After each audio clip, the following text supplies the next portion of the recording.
Hey guys, welcome back to Spooky Tuesday, a weekly podcast where we're breaking down all of our favorite slashers, thrillers, monster movies, and black comedies on the new scariest day of the week. I'm Sydney Thompson. I'm Monica Height. And I'm Chelsea Duff, and this is our very last episode of 2025. Oh my gosh, are you guys gonna miss us? No. Are you crying right now? Okay, baby, starting a baby. It's gonna be okay. We'll hold your hand. We'll hold your hand. Um, don't Shame worry them though. immediately. Yeah, sorry. That was so mean. I'm Yeah, really Chelsea sorry. Bully. I shouldn't have treated you like that. I guess I'm a little cranky today. Anyway, the movie that we are doing this week was our patron poll result. Every quarter, we let our patrons vote on a movie to put on our schedule.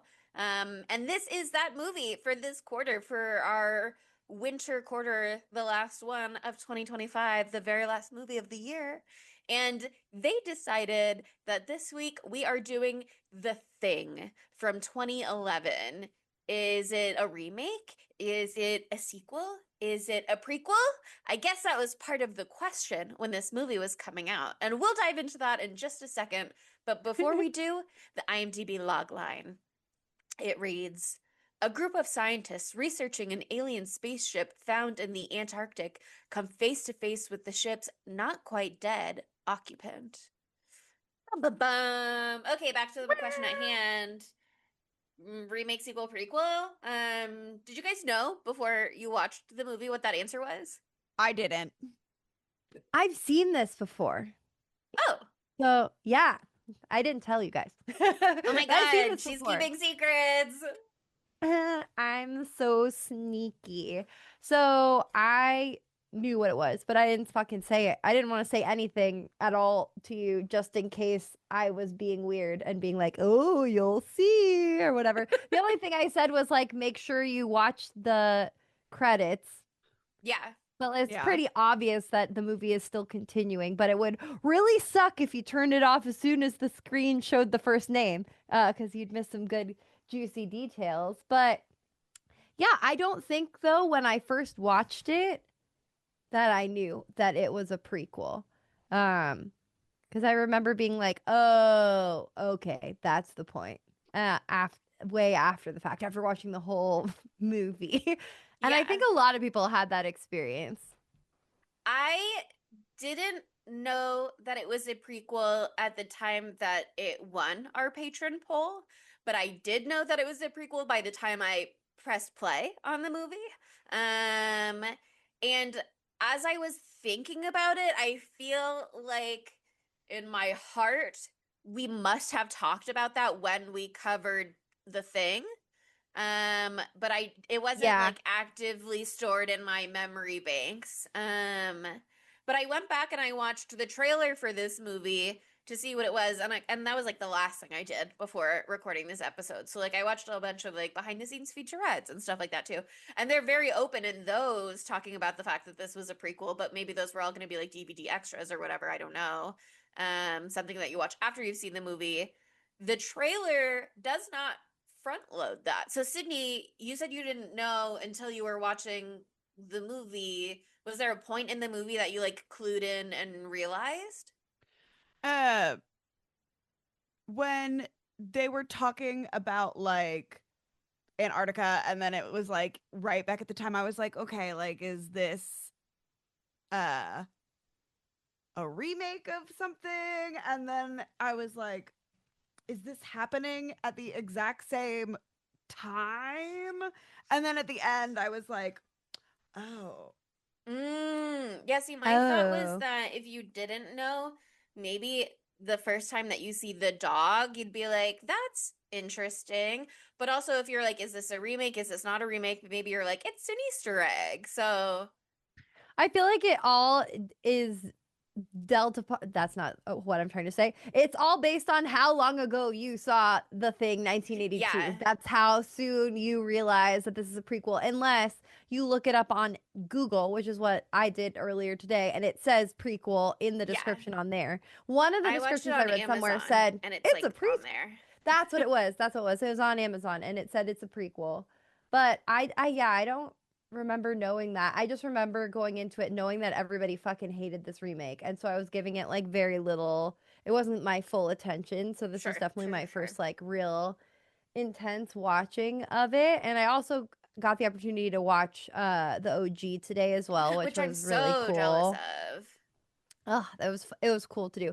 I didn't like have enough time to like give that the full undivided attention thing, but like seeing the beginning and seeing how it all pieces together, we'll get into that more. That was really cool.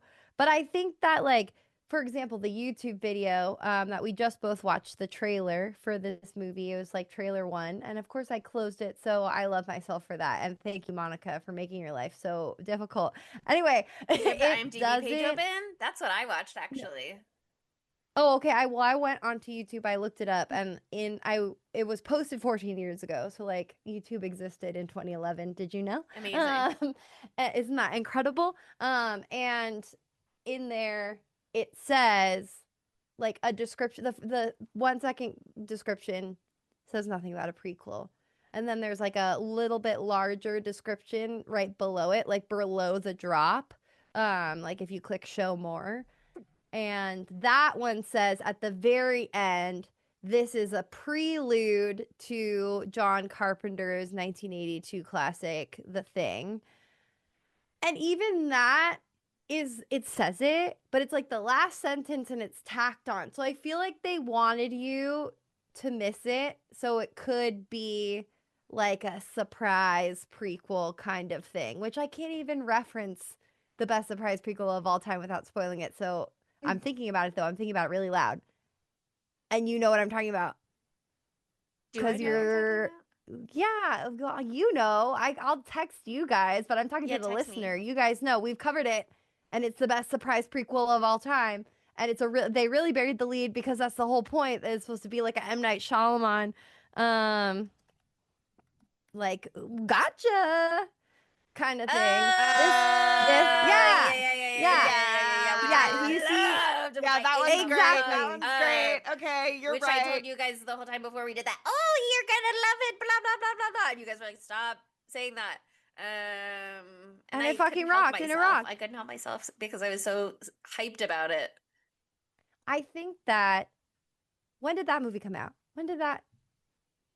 Hold on. 2011. We're not gonna ever say it. You're just gonna have to divine. 2011, 2012? No. Well, we just don't know, and we can't confirm, or it might give things away. Oh, weird. 2011. Okay. Okay. Interesting. Okay. Interesting. All right. Oh, because that's the same year that Yeah. the thing came out. So Yeah, that was interesting. the year for So it. One couldn't learn from another because they were co-patriots. They're coming out at the exact same time. But anyway, I think that's one of the issues. The other movie that I'm talking about completely buried this thing. Like it was totally a surprise and a twist. This movie I don't think it can totally bury the lead, but I wish that it like had either committed to being a prequel more, like in the Yeah. advertising, or like committed to it being like a switcheroo fake out kind of thing, because I think it confused the audience. Because like if you don't know about this movie, people fucking hated this movie. They hated it so hardcore. It's got like really bad reviews. It's got like 33% on Rotten Tomatoes. Like I first found out about it because everybody hated it so much. And I think it makes sense because it is like confusing marketing. Is it a prequel? Is it a remake? Is it a sequel? What is it? They were trying to mislead you on purpose. And then either way, at the end of the day, it's rehashing what many people argue is the greatest horror movie of all time. So no matter what, they had an uphill battle. Chelsea. Yes. I also, my research revealed that the primary reason that this movie is as hated as it is because it is so CGI-ified. And yeah, no, totally. it got like fucked by the studio is basically what happened to this movie. Yeah. Yeah, 'cause you can read that on apparently- IMDb trivia. You can read interviews. Go ahead, Sydney. apparently they had like they did all of the effects practically, and they were like, it actually looks too 80s. Like Yeah, they're we like, it need looks, it. test audiences said it looked like an 80s horror movie, which That's what I they were would going think for. would be good. It's what you're going I would think that would be a for. good thing. But that's the thing. That's what I mean. That's what I mean with like, it feels like they were like pussyfooting around it being like a surprise prequel or a prequel. And so they're like, oh, we don't want it to look so 80s because then you'll really know it's a prequel. But if you Even know though it says anything about the 1982, first that's movie, one of the first things it shows you. yeah, It's like, I've missed that every single time. 1982. I read all these articles that said that it said that. I never saw it. I must have looked down the exact second every time because I You're like, watched the "Nothing's beginning a couple of happening times. yet." I missed it every single time. I did watch this like starting at 7 a.m. So maybe I was like for that for a second, still sleeping. But yeah, like they could have gone full on 80s with it, and that would have been so Yeah. exciting. In any capacity, they could have gone full 80s with it. And at every opportunity, they went, no, I don't think we want to do that. Which somebody on Reddit was like, I liked that they went pandering to the 80s. It made me feel like I was watching a movie. But like, it takes place in the 80s. I want to know that it's in the 80s. It's referencing a very famous 80s movie. I don't know what is so illegal about making a movie that takes place in the 80s that is referencing an 80s movie having 80s vibes. Why would they go to jail if they did that? I don't know. Because it was 2011 and they wanted everything to look a certain way. Did you know they almost had to make this movie in 3D? Oh no. I Although, know. That really would They have been stopped bad. production for like what, 6 weeks when that came in, or it's like some sort of long period of time. They're like, wait, we got to make it 3D, and then they're like, That's oh, really funny. On so IMDb it was trivia not is there's funny like to that. multiple entries in there. One is like the director after finishing this movie was depressed and he retired for 10 years from filmmaking, and then when he finally came out of retirement he was like, I'm never working with an American studio again. And also all of the practical effects, special effects people were also like, we had postpartum depression after they made us switch everything to CGI. So I would too. Imagine everybody who worked birthing on this something movie is practical so effects. sad. Oh my god. Well, okay, my headphones just cut out. So if you just said this, tell me to shut up. But like, I read this article and they were like referencing. My computer's freaking out. They're referencing Rick Baker leaving effects makeup because of what they Mm. fucking did to him almost at the exact same time with that Cursed. werewolf movie. What was it? It was Cursed. literally in 2012. He did Oh, like different all one these then. practical effects for like this new werewolf movie. It's not It's not Cursed, which was 2005. I guess this happened to him twice. Yeah, so it wasn't even cursed. It was like oh, I don't know what it is. I'll look it up in 5 seconds when I'll I have Google a second. 2012 But horror movies. yeah, it's like a werewolf one. Oh, It was like basically werewolf. Wolfman. Oh, it's Wolfman. It was something. It was a remake of Wolfman. And Rick did all this fucking like practical effects work for it for the whole movie, and then by the end of the whole editing process, they had replaced like large swaths of it with CGI, and then he like fucking quit after that. He was like, He's like, I'm you know what? retiring. Burn me once, that's on you. Burn me twice, that's on me. I'm retiring. Yeah, see, okay, and then I thought what was really interesting. So, do you just maybe said the names of the guys who did the practical effects for this movie that got axed? No, you can say them. Oh, I thought that you just said them. I don't have them. Oh, no, it was like available. Amalgam Designs or something like that. Let me see. Amalgam. No, that can't be right, I guess. It was like ADI, the thing. Is that going to bring up anything? Oh, I found it. It's right yeah, here. It's right here. Amalgamated Dynamics. Yeah, Amalgamated Dynamics, and the names of the people are Headquartered in Woodruff- Chatsworth, California. Oh my Let's god. go. That's Local celebrity. Swedish. I didn't know I worked there. Wow. The heads of it were Alec I just have their Gillis last is name. like the main guy on this movie. Yeah.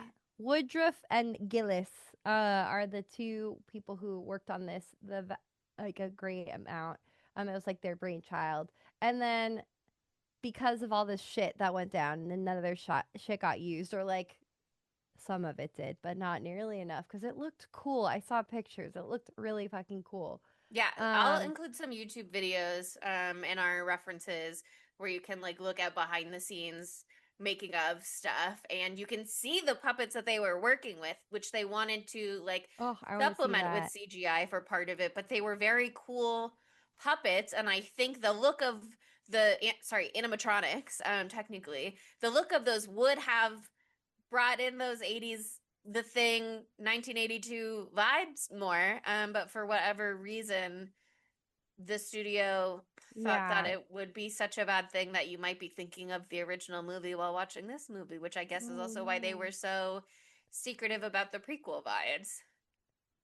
Yeah, and I have more to say on that, but really quickly, I was watching this on, and this might have happened to you too if you were watching on Amazon. Immediately after the movie was over, it kept playing this movie called Harbinger Down, Mm. which is funny because I was joking over the weekend that I was going to name my first son Harbinger. And I thought that was really hilarious. Anyway, that's just another thing. That is the movie that Gillis and Woodruff went on to make after this one, where they actually got to like do all the practical effects that they wanted to do, and it had very thing like effects apparently. um so now I want to actually watch that. Tom Woodruff, that's his name. Tom, there we go, found his first name finally in this article. But I'm glad that they got to, freak it somewhere, not in this movie. um but back to what you're just saying about like committing either way to like making it an 80s movie or committing to making it be a stealth prequel so people don't know. Like I like the idea of it being a stealth prequel and I think that it works that way. And I think it could be like a really cool reveal or whatever or like a slow realization. But then also like you're just setting people up for disappointment if they don't know what they're getting because they're watching this movie and they're like, I don't know, like they're watching this movie, they're like, okay, where's the Kurt Russell? Where's the whatever? And I think that like not making this a remake saved them a lot in a lot of ways because how could you ever have another Kurt Russell? How could you ever have another what's his name? Keith Who's David. just in Shelby out Mm-hmm. Keith David or Davis? Keith David. Ah, love him. You know that was his first film, The Thing. I just was watching an Oh. interview with him. I didn't know that. Um, but anyway, like you can't replace those characters, so I think they sidestepped a lot of flack by like making it a story led by Mary Elizabeth Winstead, who is, it's Perfect. centering the best woman in the entire world. Centering a woman, so that changes the story a lot. There's like fucking no women literally at all in The Thing. That's the whole thing of The Thing is that they're just a bunch of horny men locked up in Antarctica. What's Ithaca. gonna happen? Oh um no. I was reading an article. A lot of the articles on this are just fans writing things impassionately. And this one guy was like, everybody was really horny in The Thing. You could tell because they had the sexy lady pictures. And he was like, then he described the 2011 one as sexless. I would And agree. it was Yeah. sexless. And he was like, I think that maybe there should have even been a sex scene between Joel Edgerton's character and Mary Elizabeth Winstead to enhance the emotional connection between the two of them. I was like, this guy just wants to see people fucking. And fair. And You know is what? he wrong? I don't know. I don't know. We'll get to that part later. But like I think That'd be an it's just a interesting couple confuse. other than the ending though. Do they like interact much before then? I have so much to say about this. I have so much to say about that. Hold on. What? Oh my god. Okay. Yeah. There's vibes. Anyway, but I think they were kind of like between a rock and a hard place here. Like they didn't commit either way, but like if they had made a remake of this movie, everyone of it would have fucking hated it because like Yeah. this movie doesn't need a fucking remake. The idea of that is insulting, but it probably confused people when they're like, why the fuck is this movie about Norwegian people if they hadn't watched The Thing like 2 minutes ago? But that said, I just rewatched The Thing 1982, and I think it demands a prequel because there's so much slander against Norwegians, and I'm glad that the Norwegians stood up and they said, no, let's show our side of the story. It's so interesting to me, though, that it's about what happened on the Norwegian base before the events of The Thing. And it has, I believe, a Norwegian or at least a European director. And they let him cast Norwegian actors to be part of the Norwegian crew. And then they were also like, what if the main character of the movie is an American woman playing an American woman? Which I I understand know. making it palatable to American audiences, maybe, but I'm not sure what I wish I had been able to see a version of this movie that was like all Norwegian actors. I wish Regions. they had like leaned into that instead Except of From the for kind of like Netherlands. two trying to do the Americans. balancing act. They're like they're the Mathis. bad guys. Yeah. Also, yeah. Mathis van Heijnen Jr. There are so many J's in that, and I did my best job that I could. Okay. Matthijs. That's his first name. Anyway, I love him. I love the look of his face. Good for him. This is his first like broad appeal movie that he ever did like to an international audience. So good for him. That's hard to do. He's from Amsterdam, so he's from the Netherlands. But like, yeah, I thought it was really interesting because it was like, yes, you needed those American leads to get the international appeal, but then they're also riding it all on Mary Elizabeth Winstead and Joel Edgerton. And because I don't think that Adewale was like as famous as he is now then. Was he? From Game of Thrones. No, no, no, No, no, that's no. Christopher Adewale. Havju. Yeah, that's Christopher Haju. He was not. He was not.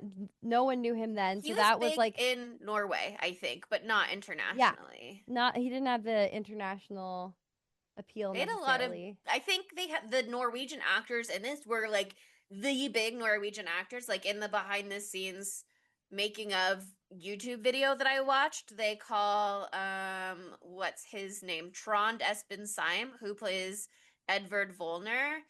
They said he's the Tom Cruise of Norway, or the Brad Pitt of Norway, or something like that. So I think these were like big pulls from Norway's base of Yeah, talent, but it wasn't necessarily anybody that American audiences were gonna know or that studios would be able to like tent pole in that way. yeah. I think it was just like an interesting mix of actors to have international appeal. Like maybe it's effective in Norway and in parts of Europe because of the actors you just mentioned, but then like they're not necessarily then they sideline those actors, which is weird too. And then the American actors that we have, or Joel Edgerton is Australian. They are like well known, but like I don't know. Mary Elizabeth Winstead wasn't probably the top of her game in 2011, so that is a really big pull. But Eric Christian Olsen, who plays Adam, he is known best for Dumb and Dumberer and Fired Up, that fucking Cheerleader like movie. cheerleader Yeah. movie, and Not Another Teen Movie that were all from like 7 years earlier. Well, no, Fired Up was from 2 years prior. So like it's just an interesting mix of actors as well. That said, I think they do an incredible job. Like I think everybody it is a well acted movie. Oh, don't forget he was in NCIS Los Angeles, which is why I was like, where do I know him from? That's not one of those things that you You're like, said. how do I know this guy?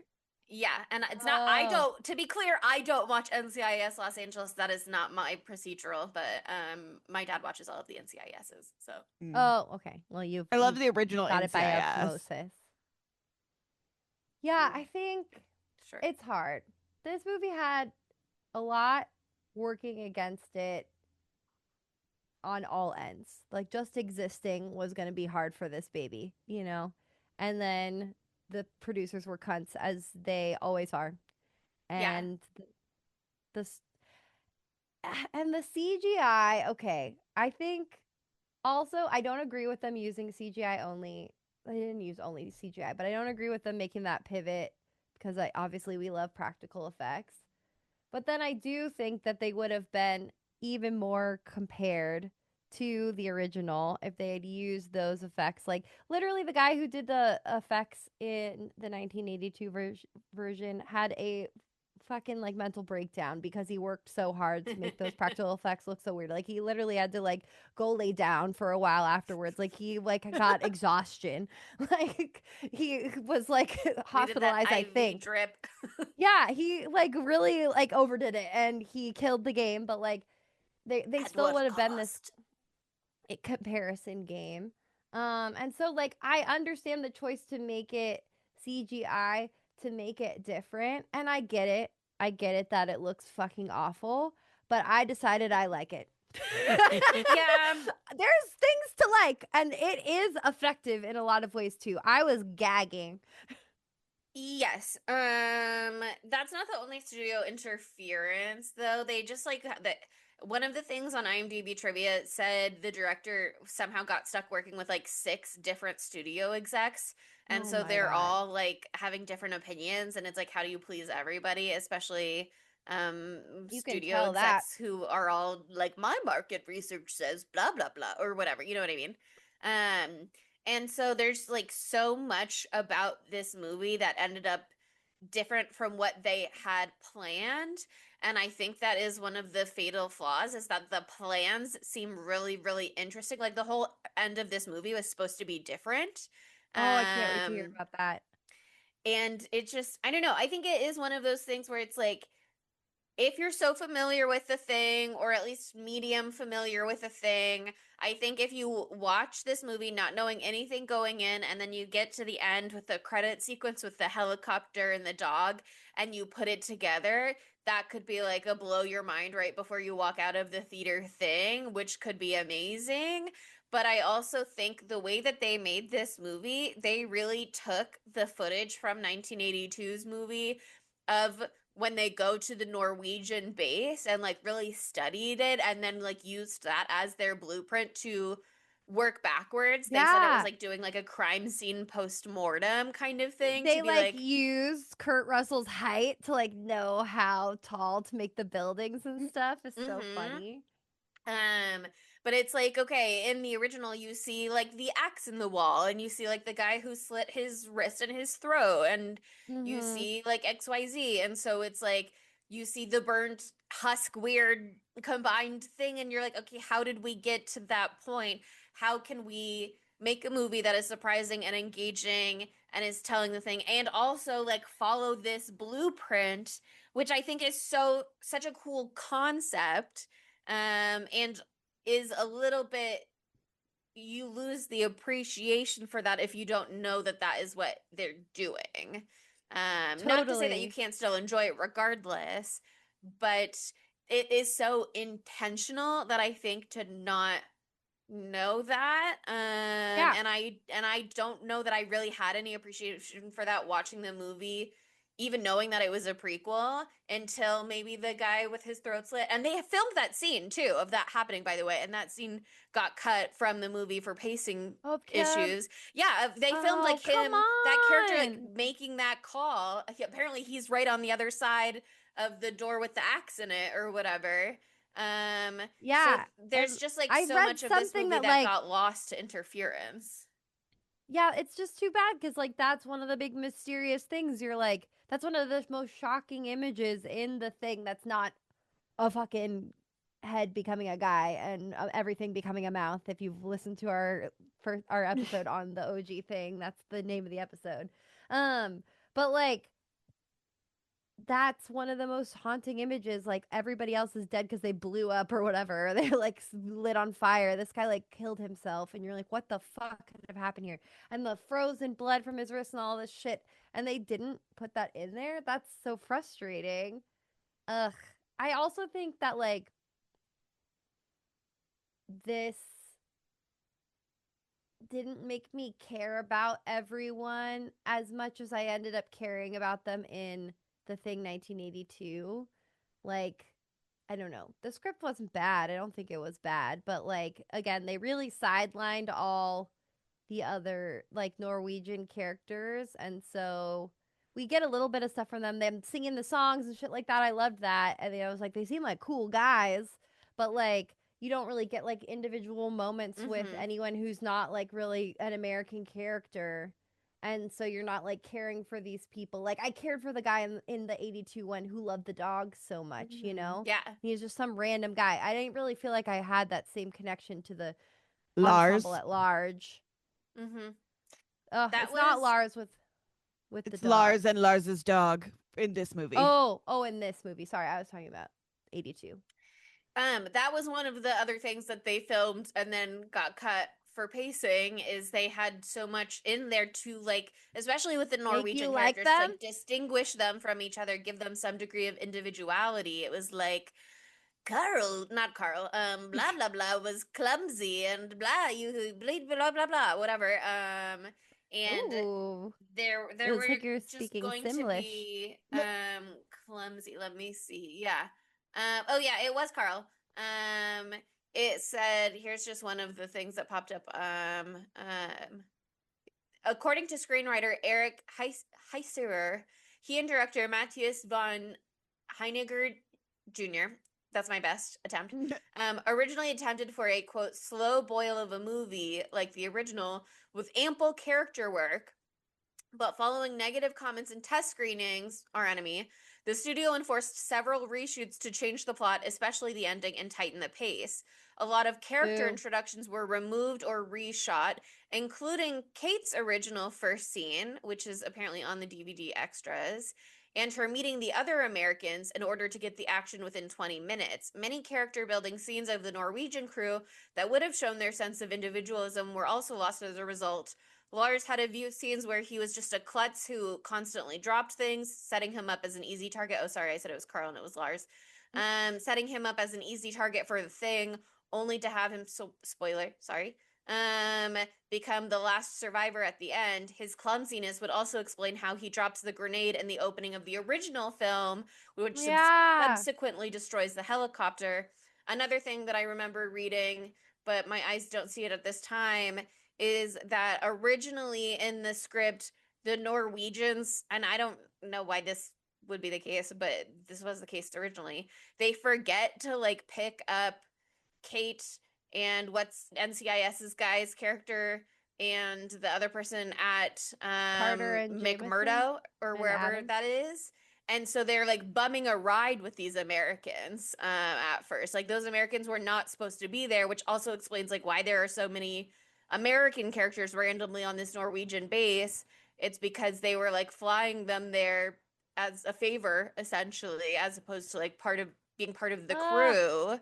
That would and then be they such just good felt like color because then they're put in this fucking horrible situation Yeah. and they weren't even supposed to be there. That's actually really similar to the X-Files episode that is like a copy paste of the thing. It's great, by the way. It's like the exact same thing, but it's with Scully and Mulder. But yeah, there's like a helicopter guy who gets like roped into the whole situation and then he's just like I'm not supposed to fucking be here, man. Like that's the whole thing. That would have been so cool. I would have been a reference to that, which counts because they're all a reference to the thing. Ugh, that's so frustrating. Yeah, I just think that they tried to focus so much on like the scares and the spooky CGI and whatever, like the producers or whoever was watching this making these choices like really lost the heart of the movie. Anyway, this movie I can reference if I can even remember the name of it. What is the Star Wars movie that's a standalone? Han Solo. Prequel. Force One. Is that right? Rogue One. Rogue One. You were right there. Rogue One. Rogue One like set up everything up as a prequel, I think. And like that whole thing, that whole movie, I love that movie. The whole movie makes you care about every single one of these people, but you know it's a prequel and you know what happens to that planet. I don't fucking know enough about Star Wars to really get into it with you. But like you know that the planet that they're on or whatever happens at the end fucking blows up. So you kind of already know that everyone here is gonna fucking die. And like if you watch this movie knowing it's a prequel, you also know that everyone here is going to die. And I love the like fatalist nature of the thing, like franchise in general, just because like that's what happens at the end of the thing, 1982. Like everyone is dead because they have to sacrifice themselves to quarantine this monster. And so, like, to make that effective and the tragedy of it really hit you, you got to care about these people. And they cut out all the times where you can care. Like, ugh. I still liked it, but it's just like, it's too bad because it could have been a more emotional. And you know, I love to cry. Oh, Yeah. I could have Yeah. cried. I only got to watch this movie one time. And I wish I'd been able to have more time with it because I would love to have like watched the original thing, gone back and watched it again, to really like dive in. But I think that's one of the things that I had a lot of trouble locking into on a single watch is like other than Mary Elizabeth Winstead's character Kate, everybody else feels so interchangeable. And basically every scene, I'm like not sure who some people are. It's like this is the guy that slit his throat, and I'm like I don't even really know what guy that was. Just everyone They were is really so like suspicious of him, and then he ended up not being a thing. That's the one thing you he's know one about of the him. ones who had good teeth, I guess. Yes. Which I did love. I thought that I think there were some things in this movie where I was like, that's an interesting leap to make, but maybe it's a reasonable leap as a scientist. I don't know. And then there were some things where it was like, I would think of something, and then 1 minute or 2 minutes later, the character would also think of it. And it's like, yes, like, okay, the teeth thing, once she found the fillings in the I loved shower. that. I was immediately I like, was you loved need to that. be checking people's teeth. Like, this is crazy. It's the 80s. Everyone's fillings are going to be metal for the most part. I guess I didn't know that porcelain fillings were a thing yet at the time. And also, like, statistically speaking, how many people are not going to have a single filling? You need to when they go didn't to have that fluoride in the water immediately. back in the day. Yeah. And then they were like, what if we come up with a test, blah, blah, blah. And I was like, that's copying the original too much. It felt, and then it didn't work out anyway. So I was like, okay, fair game. And then they did the teeth Yeah. thing afterwards, but I was like, go to the teeth right away. I don't know. I was so glad that they circled back to it and that it ended up being so relevant. And then like the earring thing later on, that felt like a loved really that. good Yeah. nod to the original where that was one of the things they didn't do in the original, but then people watching it were like, his earring. So it felt like a fun thing to Or include was it in this his one. nose ring? I didn't notice it when I rewatched 82 today, but the one guy in that has a nose ring. Which sexy And guy? I never noticed that before. He's not that sexy except for the fact that he has a nose ring. He might be the doctor whose arms get eaten off. So they don't even do anything with that. Yeah, His arms get eaten off. Keith David has an earring, I think, in the original. Oh, okay. Well, I noticed because had just watched the 2011 one. Yeah. Although if that's you're a smart thing, you can't, take a filling out and stick it in your tooth, but you could take someone's earring and put it in your ear. Yeah. Well, here's the thing.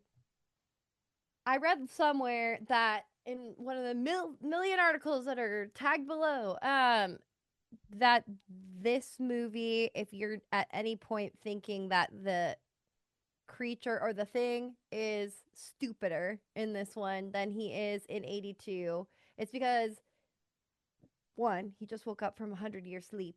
And two, like he's learned, like this is the first interaction with the thing and humans because he never made it out of the ship before. So I'm sorry I'm gendering him, but it's already happened and I'm gonna keep doing it.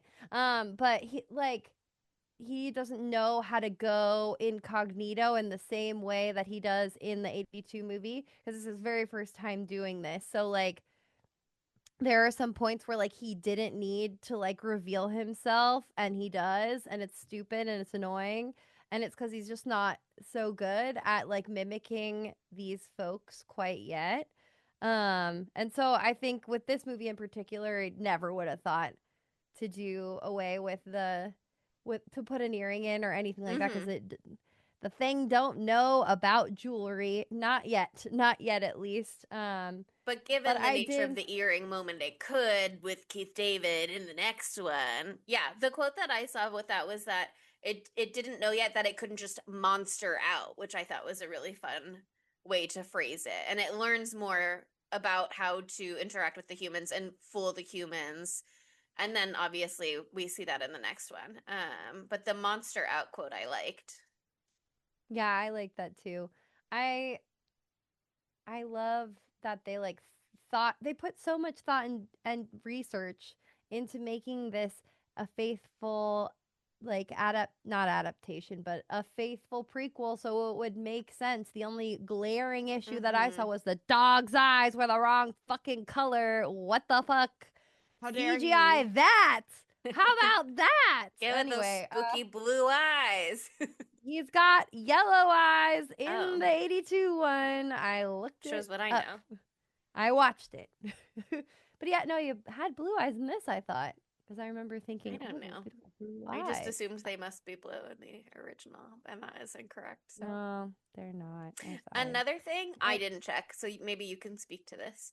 But okay. another thing that I saw that they missed was that in the original, when they go to the Norwegian base, they find videos of them discovering this spaceship, and they had to like do explosions to clear the ice to get to it or something like that, and that is not part of this Yeah, movie. But that also is, we don't see them like building the tunnel. I don't know.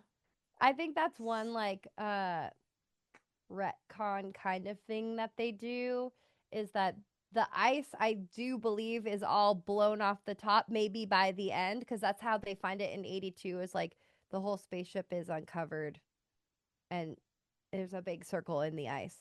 But in this one they go in through the cave and I think that like makes more sense because like it looks so cool because they like don't they like show it how it like it looks like it crashed.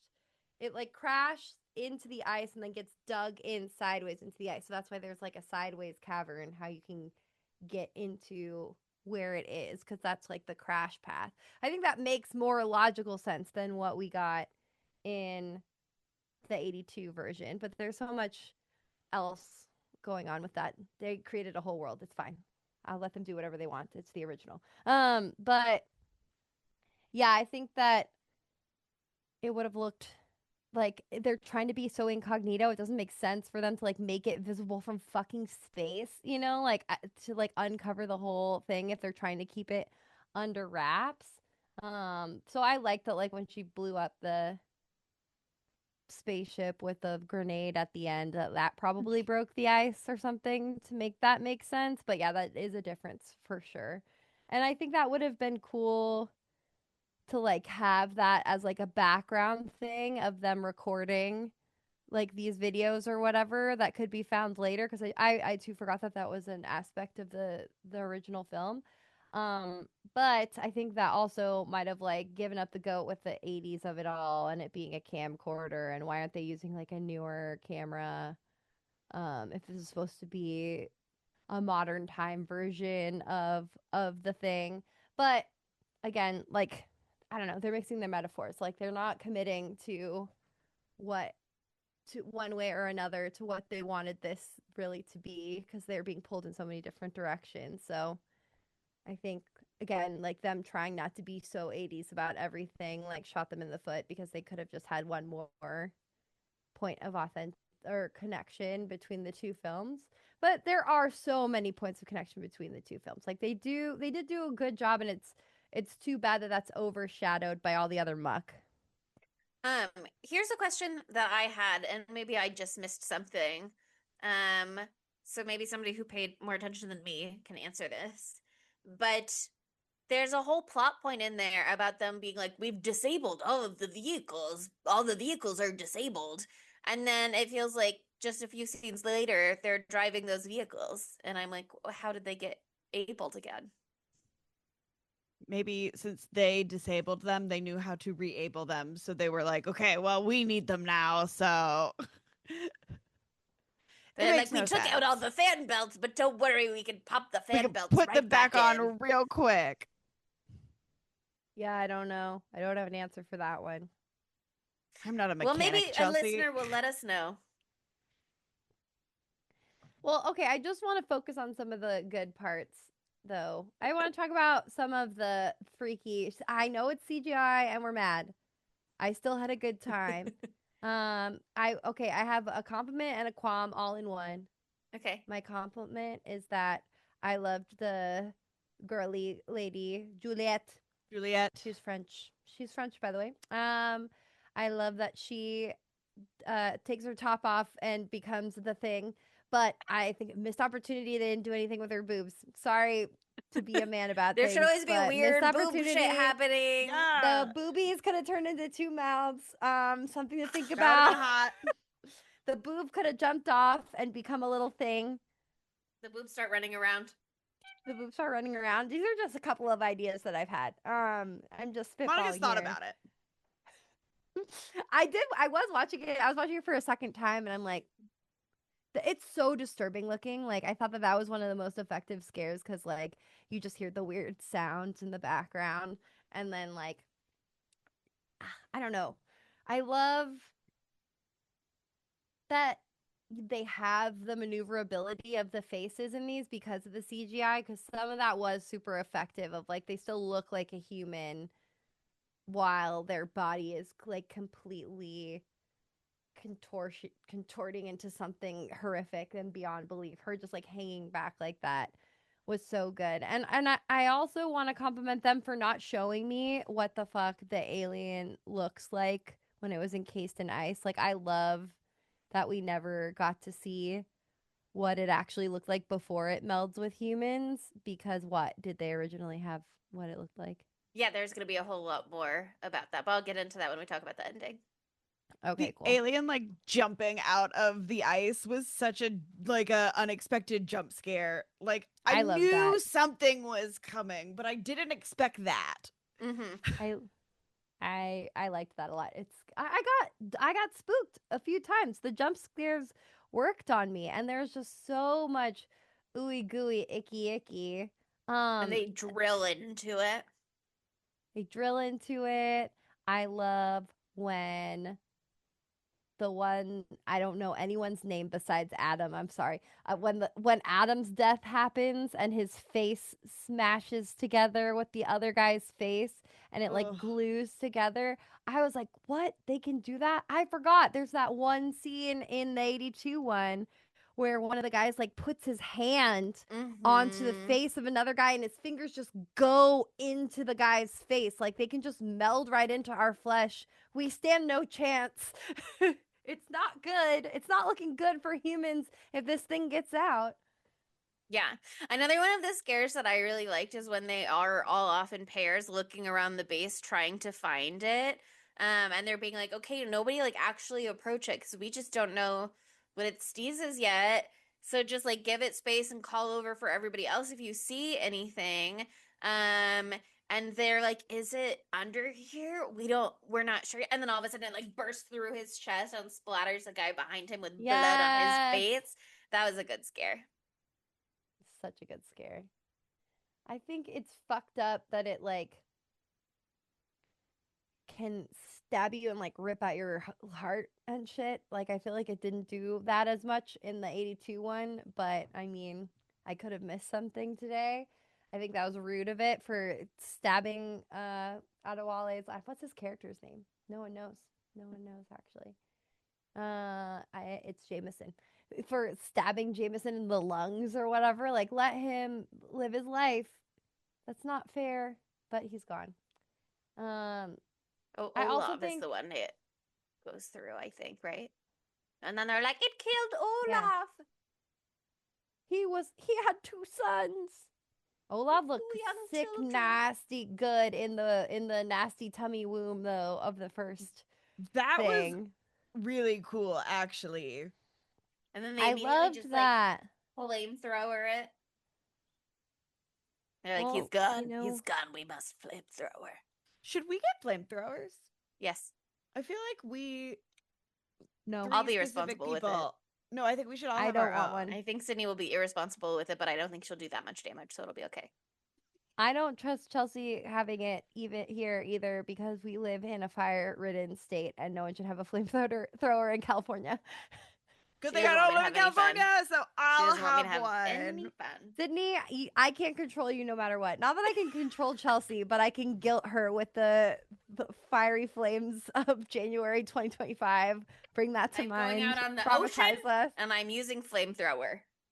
Okay, Chelsea, that's you can fine. come to my Don't backyard burn and down the we'll light a boat. bonfire go to the with lake. a flamethrower. I'll go in the middle of the lake and we'll flamethrow. One thing that did bother me about Throw this flames. movie is how much they wanted to make it alien, which was like an overt choice. They wanted Kate Lloyd to be like Alien, but when the hand became a Oh, you fucking mean the movie face Alien? hugger, Mm. yeah, the movie Alien. Yeah, I thought the you were movie saying Alien. like an alien. No, like the movie Alien. Like Yeah. Kate is supposed to be Ripley. Like Yeah. that's like overtly what they're trying to do, and it's effective because it's Mary Elizabeth Winstead. She does it all. She can do everything. She's perfect. I have no qualms with her. She's perfect. But like when the hand came off and the hand became a guy and it became a thing, And one I did like that. there's a But tube I in her- didn't like that it grabbed fucking Jonas, who is Christopher Hivshu, the Tormund redhead guy. Giantsbane from Game of Thrones. Yeah, the Game of Thrones redhead guy. I didn't like that it like sucked on his face exactly like a face hugger. Like, Yeah. like can we stop mixing our movie franchises? Like, the thing is its own thing. The thing is, don't they? Yes. And my friend has a newsletter, and I was catching up on her newsletter the other day, and literally earlier before I started this movie, I was reading one of her entries about Alien as a franchise and like feminist theory and like all of these other smart things about it. And so I was like, maybe it's just like top of mind for me as I'm watching this movie. And then as I was researching it, it was like they wanted a female. That was like one of the studio notes is like, we must have female protagonist. And then they were like, how do we make her not a stereotype? I know, we'll just copy Ellen Ripley from Alien. Okay, great. Really great job, guys. There's too much alien there, and it's interesting because they almost went a little further. This is tapping into the end a little bit, so I'm gonna That's fine. just say Go things for now. it.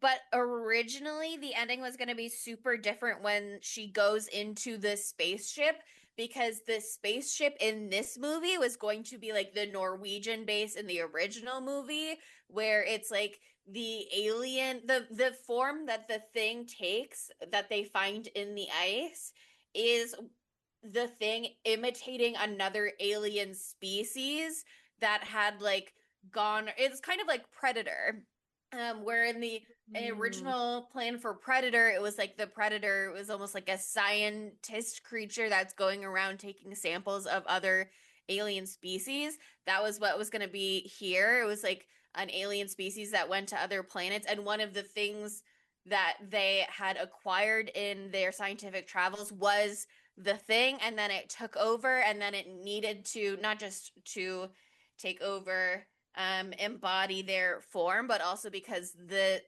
design that they had for that species is like that alien form uses its body to connect to the spaceship, so it like needed to be in that form in order to like pilot the ship at the end. Okay, I like that. Yeah, but they were gonna have like a bunch of different pods in the background of like different species showing its like scientific, so that you could kind of like piece together what had gone wrong. There were you're also sort of like walking through a crime scene again, being like something bad happened here, and one of the pods is like broken, showing like where the thing broke out, and that's how Mary Elizabeth Winstead is kind of like realizing what's happening. like- and it's like, Have you watched Alien Earth? no, I haven't yet. Like a big part of Alien Earth. It's like Interesting. exactly what you're describing. I saw somebody talking about Alien Earth recently, and it sounds kind of. That's because it was also mentioned in the Alien newsletter that I was reading. I'll ask my friend if I can link that in the reference notes as well, because it was interesting, smart stuff in there. But it's like the alien that is frozen in the ice above the ship. It's like I saw two different things, so I don't know which one is true, but one of them said that it was one of the original alien species that like owned the ship that had like thrown itself into the ice to sort of like commit suicide. in a way, so that the thing wouldn't be able to like fully take it over. And I saw another thing that said it was the thing that like Mm, ejected itself from the ship, not realizing the stakes and the they climate in couldn't Antarctica, that it survive. would Yeah. freeze before it could reach the surface. So there's like a couple different takes there. Originally, there was going to be like a mummified version of one of them, like in the control room still, showing that it was like had died there. Um, but they used a bunch of models and molds from other horror movies to be like the species that were in the pods, and one of them was going to be the xenomorph, and they were gonna like have fucked it up a little bit so that it wouldn't necessarily be like 100% identifiable as the xenomorph, but they were going to use Wow. like the grabbers from Tremors was another one. Yay! Stuff like I that. So love there was the going to be Tremors. more cool stuff in there, and I think if they had committed to that, then having like the face hugger ness of it all would make sense, to be like, oh, it's learning from these other species, and that's one of the species that it learned from, so it can kind of pull from all of these other various um attacks, sort of. It can go through its like repertoire, if you will. Yeah. And I think that would make sense, and also that explains like why it's like sometimes it's like a spider and sometimes it's like blah blah blah blah blah, because it just like can kind of go through its history of all of the other creatures that the things have learned about and imitated in the past, and sort of draw from that. um but you just, that none of that lore makes it into this movie. Yeah, it's frustrating because sometimes there will be a prequel and they'll try to like put so much more information in than necessary to like build out the world, and it's almost like information overload.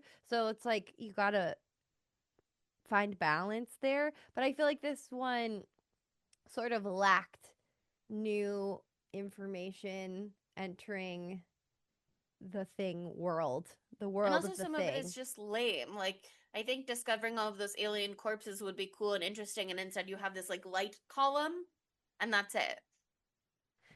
Yeah, the light column was really stupid. So stupid that I forgot about it. Like my mind deleted it. It was It's just like, what is pixels. that? I think it's just a visual representation of like the ship booting up, I guess. But also, you could see that with all the lights turning on. Yeah, there could have been more information imparted there, or at least visual things that people can be like, and this is an Easter egg to this in a listicle for years to come, you know? I like those. There aren't very many articles about this movie. It's like it's so weird the reaction to it. Like there's a lot of articles, but they're like people being mad. It's not like Screen Rant going into it, or like other besides and Ebert or whatever, Ebert and Roper being like it's bad.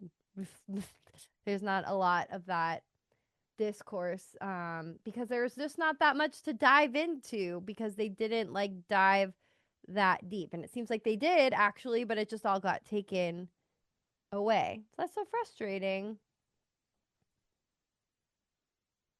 Other thing that bothered me about this movie is that the the thing 1982, they make a lot of mistakes um because they don't know what the fuck they're dealing with. They're like, these crazy Norwegians came here and they're shooting at this dog, and then they let the dog be around them all fucking day, but it's a cute dog. What are you going to do? We love a dog. Whatever. And then anything goes. Anyone could be a thing. Like you have no idea what happened because it's such a messy beginning, but like it's understandable, even though they are all scientists. And they probably should have been a little more wary of what was occurring. But in this movie in 2011, they're all scientists and they're there because they discovered an alien. And like, I just don't think they're taking proper precautions for Yeah. anything. Like Mary Elizabeth Winstead tries to tell bitch face McGee, I won't even name him. Is it Ivan? What's his name? Edvald? Is that Edvald? Halverson, Dr. Halverson. That's where I got Ivan from. It was Halverson. Anyway, it's not Loretta this time, don't worry. he is such a bitch in this. He just like is so like trying to make this discovery that he's just like forgotten science Yeah. literally at all. It's just so frustrating to watch because like why would you like about quarantine principles. This is literally an extraterrestrial. And so you're just going to drill into it with a drill with everybody out there breathing the air of Yeah. whatever is encased in ice. Those fucking I'm not a scientist. Those particles are going to come out of the hole in the ice and go into the air. You could breathe them in. That could kill you. Like, it's not even like you're thinking the alien is still alive and it's going to come out and kill you that way. It's like this is an extraterrestrial that had its whole life in space having space colds and space flus and space COVID. And you're going to bring space COVID to Earth. You're going to kill your whole crew in 5 seconds. Like, this is elementary school stuff. Even in 1982. They could Yeah. have figured it out in 1982. Oh my That's the god. thing for sure is even the extraterrestrial nature of the discovery aside, it feels like something they would have been aware of in the 80s is that when you unearth things that have been in the ice for thousands and thousands of years, it might come with viruses that our bodies are no longer equipped to fight off because they're strains that are not familiar to us because they're so like I feel like that I mean maybe that definitely was like a plot on a medical TV show that I watched recently. Every time there's like a news article about like, oh no, that we discovered something in in like Yeah. Antarctica or something, I'm like, put it back. We don't need it. Put it It's back. always like a mammoth or whatever flora and fauna they're finding that we know exists that is native to our world. It's like that has 45 million BC smallpox on it or whatever. Like we're just Yeah. you got to be so careful and for you to just be like drilling directly into it. Nobody, I mean, they're wearing gloves, but nobody's even wearing like a face mask or whatever. It just It's like a feels medical like, scenario. You wear a mask. yeah, it feels like they would know better. Especially Kate. Even she tries to be like, don't do that, obviously, but there are still things. Even if he's insisting on doing it, there are still precautions that they could be taking that they're just not. And I guess some of that is just the nature of it being a movie. But I feel like there are smart way. Obviously, they can take precautions, and then the thing still comes alive, jumps out of the ice. That's not something they're anticipating. You know what I mean? That wouldn't. But I don't know. There maybe I mean classically we know at this time in the year 2025 that a lot of movies and TV shows, even when masks were very much part of our reality for a time, are like, but we don't want to cover our actors' faces. So So stupid. It's just like I don't know. And then they just keep trying to leave when there's like a contagion obviously spread amongst them and they're just like they don't care. They're like we're just going to go and die and kill everyone in the whole world actually. We're just going to go kill everyone in the whole world. Okay, but Monica, we have in fact lived through like a quarantine and you know how people behave. They're gonna go Yeah, out I there and know, not but give a you shit. would hope But that these the are 8, these are 10 scientists. would They're have better scientists. yeah, you'd hope that they would be better behaved than the average They're not American populace. It's not nurses, it's scientists. Sorry, there was a whole bunch of nurses who were like anti-vax. Lots of nurses are great and not anti-vax, but there were a Important lot disclaimer. of nurses who were like, "Fuck this shit." So, like, it's scientists. They should know about this, but I guess they're not like immunologists or like I don't know, studying diseases or whatever. And also, it was 82, so it was early in the AIDS crisis and it wasn't on everyone's radar yet because of Reagan. So they don't have that as like a recent reminder, even though it was happening right at the same time and they should have been aware of it. But it's frustrating. It's just frustrating.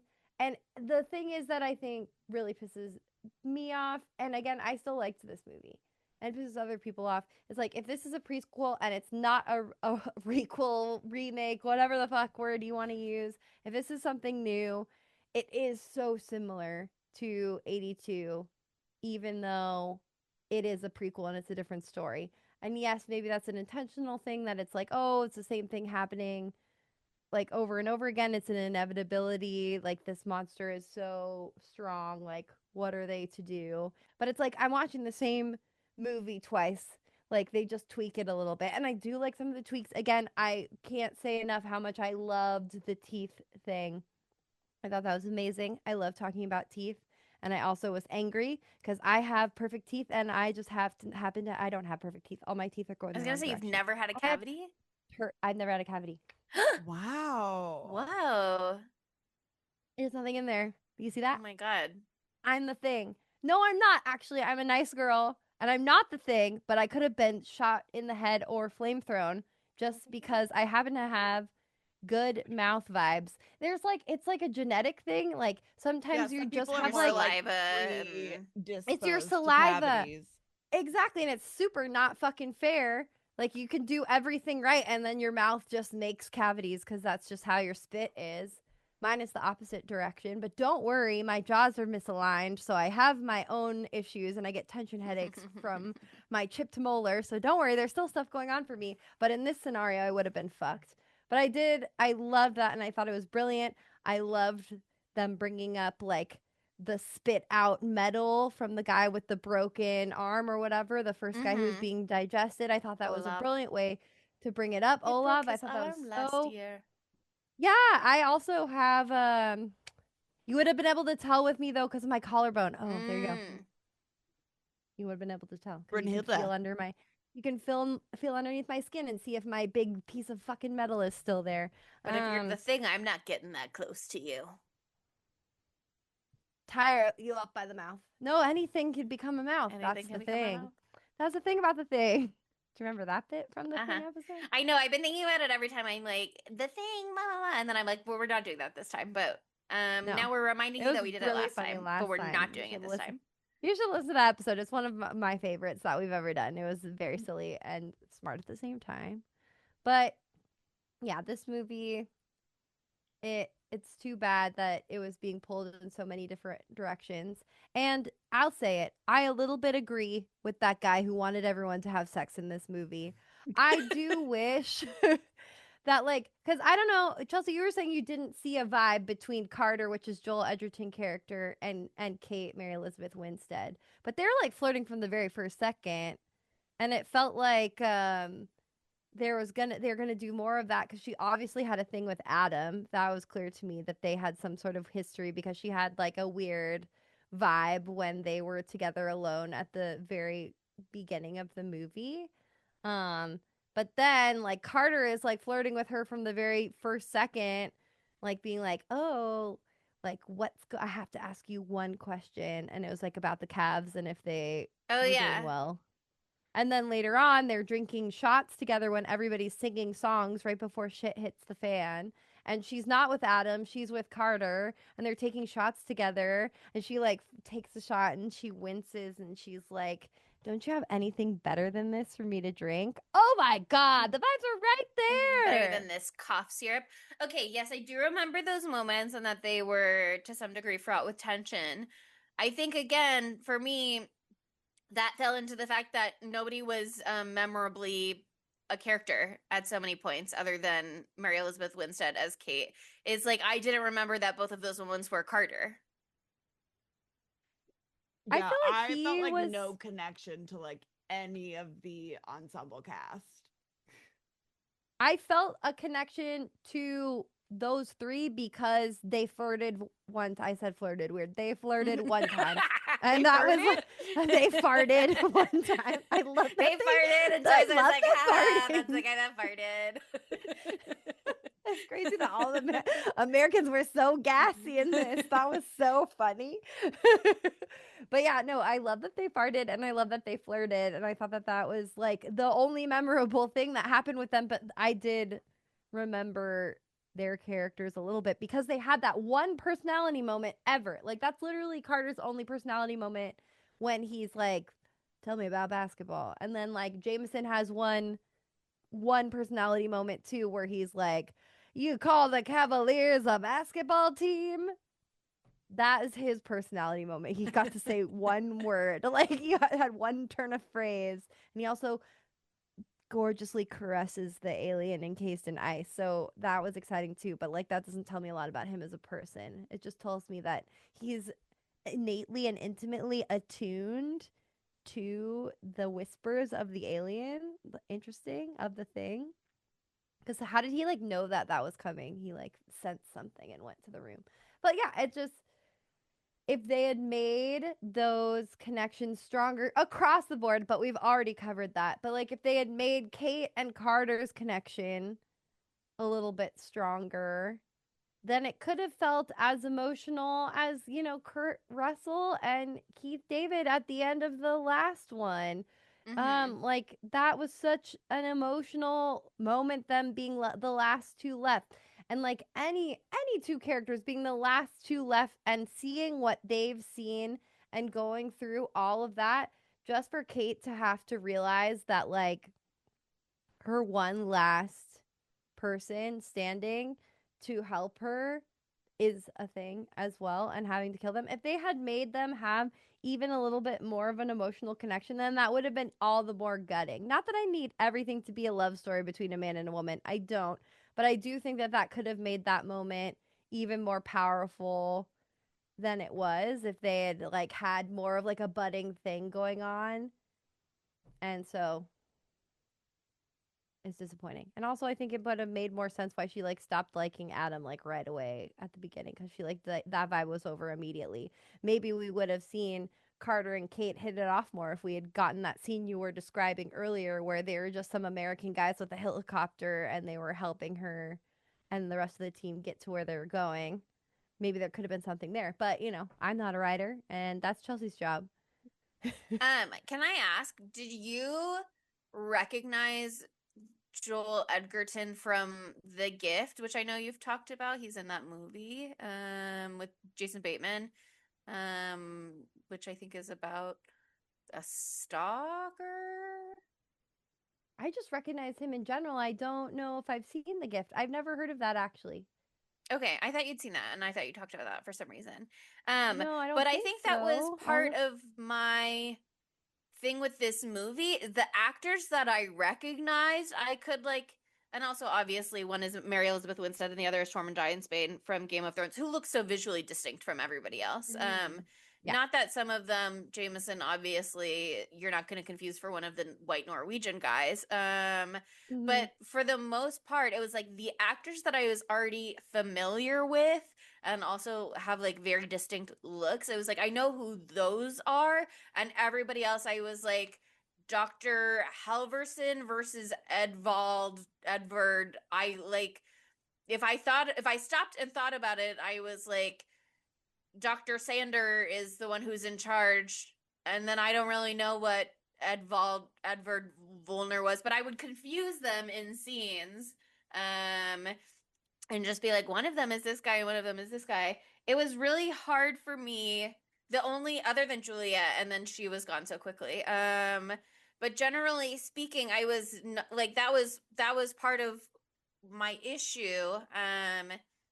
Is that I came in knowing who I knew, and then everybody else kind of was like melding together for me. And so I think if I was more familiar with Joel Edgerton's work, maybe that would have helped me keep him distinct. Um, but tragically, Yeah, no. I recognize him from other stuff. Those characters all really stood out to me. Like everyone who spoke, I knew like who they were and stuff. But I will say that like when they did the face meld between Norwegian man number 7 and Adam, like how much they looked alike in that moment was like part of the horror too. Like I don't know, like that just might be a happenstance. They have similar hair color and coloring and whatever, but as their faces meld together, they looked so similar and it was so unsettling. But yeah, it's a real lock in the writing here, or what they let through from the writing. Because yeah, it's just a big ensemble, and they all become the thing, and they all mush together, and there's 20 heads on one nasty body, and there's so many mouths, and you can't tell who's who, so you don't care when they die. Yeah, which is interesting because in the original one, I feel like you might not be able to keep track of everybody's names, but everyone seemed so distinct from each other. Like They had everyone was doing such their distinct own looks. thing. Yeah, there Which is was like the interesting because they cook were all guy. men too. They were all like maybe there were two black guys, but everybody else was a white guy, and yet still they There were were two own black guys, yeah. flavor of white guy. Well, everybody was so different. Everybody looked so different. One like the guy whose head pops off, um he just has that face that he has on his face that they turn into CGI. You can never forget it once you've seen the thing and you've seen his head turn into a little crab guy. You never forget that face. I was like, I'll think about it in my sleep. I'll see him on my deathbed.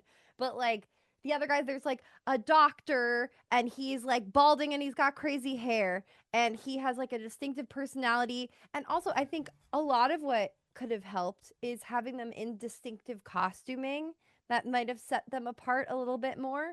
Like in the 1982 one, there's that cool guy who's always wearing sunglasses and a hat, and he's cool sunglasses guy, and that's I his loved thing. him. And so you can distinguish him as well. He also has a personality, which is great too. But like at the very least, they could have costumed these guys in some sort of eccentric way, give some people some more hats. But They're like all they're wearing all such in like plain earth blah, tones. gray, earth tones. I was The like, they only don't have guy to be who's in bright wearing neon something 80s, but it could be fun. the only guy who's wearing something that's a different color even is Adam, but I already knew who he was because they Yeah. introduced him at the very beginning, so I could remember his face for later. There's a lot of things they could have done that would have helped this problem outside of like fixing the writing. But like that's the main thing. But like costuming can go a long way, people. Could have done a lot. You don't Is have to it do me? anything to Jonas. He already looks like his own man. But everybody else needed some help. Yeah. Did Mary Elizabeth Winstead's hair in this movie bother anybody else or just It was me? the worst wig I've ever seen in my life. It was just the worst wig I've Was it ever a wig? seen. It has to be a wig. I won't believe that that was her hair. I I won't looked believe at that was her hair. I was scrolling through the IMDb pictures to try and find something that you mentioned, and I don't know what it was now. But I saw some of the red carpet pictures for the premiere of this movie, and Did her she have a bangs were bob? not no, she didn't have a bob, but her bangs were not her usual very thick, full sky high bangs either. So I was like, this could be her hair. I don't know. Also Selena Gomez was there, which was interesting to me. Oh my god, I see Um, that. but I No, don't know. her Her hair's hair was way driving me longer. crazy. And again, No, it's I don't so need her to have bad. like an 80s perm or whatever, although that would also be fun. But I could She see it being should. out of character for her as a scientist to, yeah, I don't know, you can be a fashionable scientist. But it was again another one of those things. I can see why someone was like, I don't want them to be pandering to the 80s, but it had no personality at any point in this movie. But The also, if character it's set design in in the that 80s, it should be capacity. pandering to the 80s. Or pandering to the 70s at least if it's set in 1982, but give me something. Give me literally anything. Oh my god, I'm looking at some of these pictures of the practical effects and I'm literally throwing up. It's Because they're disgusting. amazing. It's so Yeah, they're good. really good. It's crazy how so good they are, and good. it's crazy that they had to shelve them. It's just so crazy because like the 82 ones are perfect. Okay, they're perfect. Don't get me wrong. But like the human faces like don't look like 100% like human faces and I think they kind of like made them like more exaggerated or whatever, but the one I'm looking at right now looks literally exactly like the actor Mm-hmm. who it is. It looks exactly like his head. Like that could be his head. Oh, Yeah. it's the one. I think it's the one where he sticks his face to Adam's Mm-hmm. face and their faces mashed together, but it's like right before that. It That looks actor said exactly when he like first his head. saw that animatronic, he was like, I had to leave the room. Like, it freaked me out. It's freaking me out right now, and I'm not even him. It's just like it's so good. And like, yeah, they're like, oh yeah, well we can make it look like a human with CGI. We just go putch and put the guy's face at the put the guy's face on the thing. But like at the very climax, when we get evil doctor whatever his fucking, I can't ever remember anybody's name. The mean doctor who's the big in charge guy, whose face is on the very last thing that we see before Dr. Sander Halverson. Halverson. Dr. Halverson. When you see his face and that's like, oh, it's the big boss because this was her big boss and he was a dick. Stupid. I'm sorry. It looked so dumb. It looked dumb. And then it went wiggly, wiggly, wiggly and it turned into a mouth. And I'm like, I also don't like the way things ripped apart in this too. Some of it was good, but like the very first on the helicopter, when that guy's face like split in half, I like it was that too. actually. I liked it, but it was too. I liked perfect. it because you were looking at the other guy, expecting it to be him, and then they're Oh like, yeah, I was, "Guess what? It's other guy who's sitting across from him." and he was doing the shaking thing too. Like it was a brilliant, perfect fake out, and then slightly ruined. I loved the fit when his face like kind of like broke in half, that the skin was still secured. That I thought looked so sick, but I just didn't like how it ripped open. It was too like seamless. Also, I don't know, any of you guys like miss the green goo?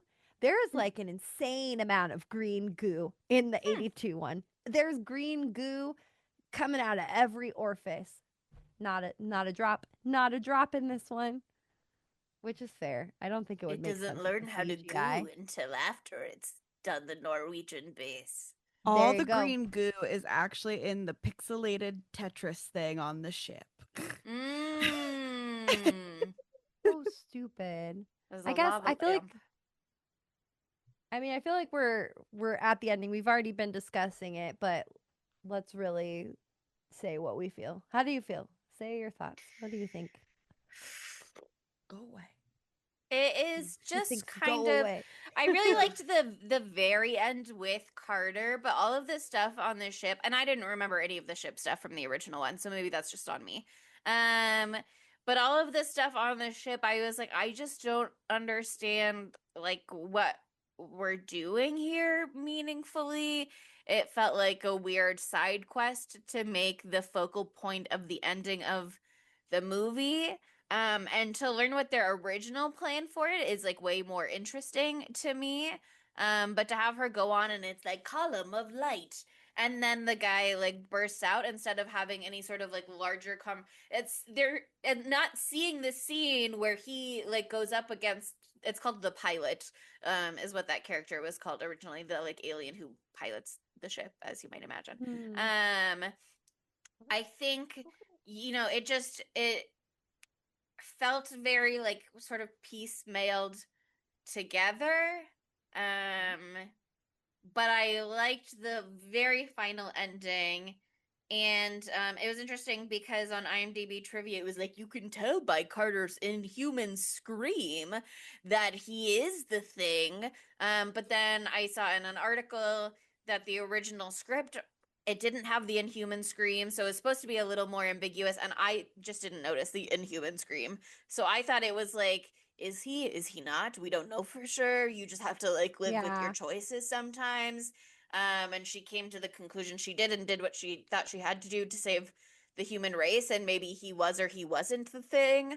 But I liked that like moment. Kurt Russell kills an innocent man in the 82 one, so I feel like that's the ground is set.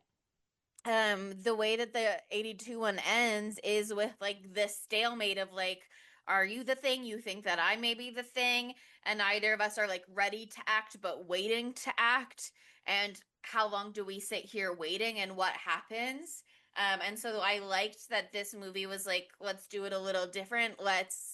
She has to make a choice. And I liked the earring. As soon as I noticed that he had an earring, because they highlighted it like one or two scenes before that scene, I was like, oh, that's going to come into play. And so again, it was one of those things where it's like, you feel so smart when you notice something and then it pays off. You're like, oh so my funny. God, I'm an engaged viewer. I clocked that he had an earring the second he was on the screen, but not for a smart person reason. It was because I was like, damn, he looks hot with an earring. I was like, oh, I love that earring on Joel Edgerton. All right, Oh my earring. god. Earring. Oh my god. And let me just say that this is once again a reason that all men should have an earring because we can then tell if they've become the thing. And it's hot.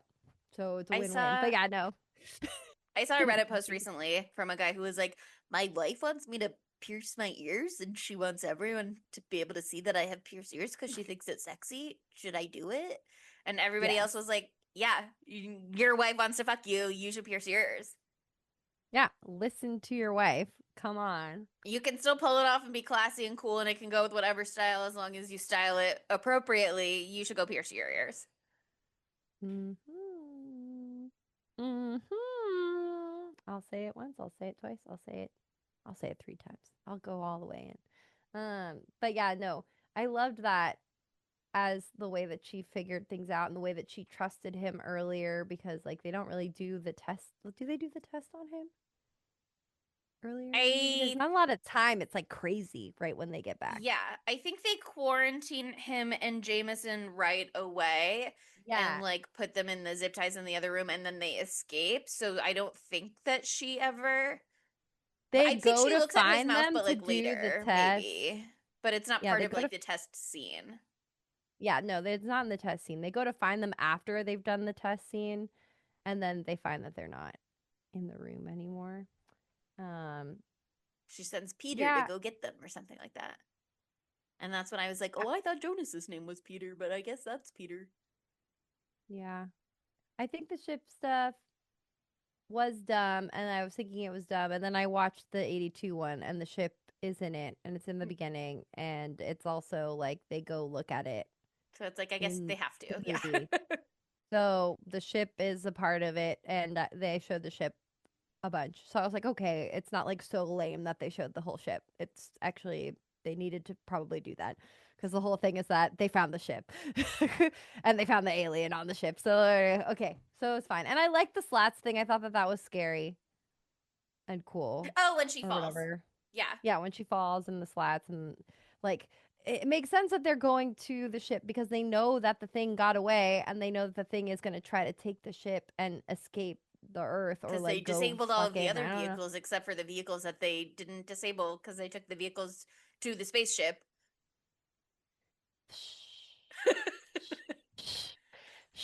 Gosh, now, child.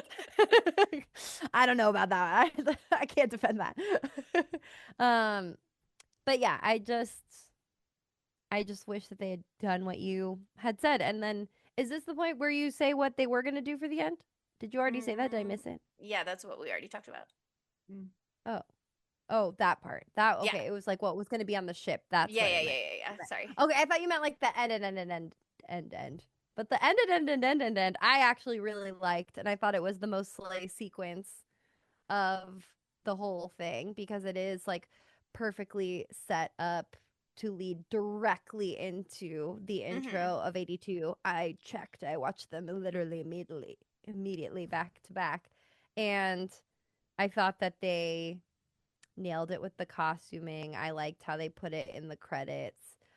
I do like it how they presented it as a gotcha thing, even though I don't think it's necessarily totally effective. But I did like the way it was interspersed in the credits, and I thought it was a very carefully curated homage to the beginning of the other film. So I thought that part slayed Yeah, I for think me. having it in the credits as opposed to like the final scene of the movie really allows it to be forward about the fact that it's a prequel.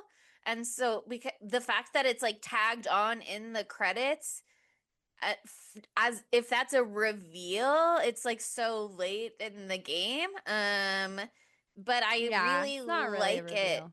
I know that's the thing. I'm like, it's like you said earlier, it's like they needed to do one or the other. Decide if they are surprising you with the fact that it's a prequel or if they are telling you what happened before the story that you already saw because there's so much obvious material there to dig into.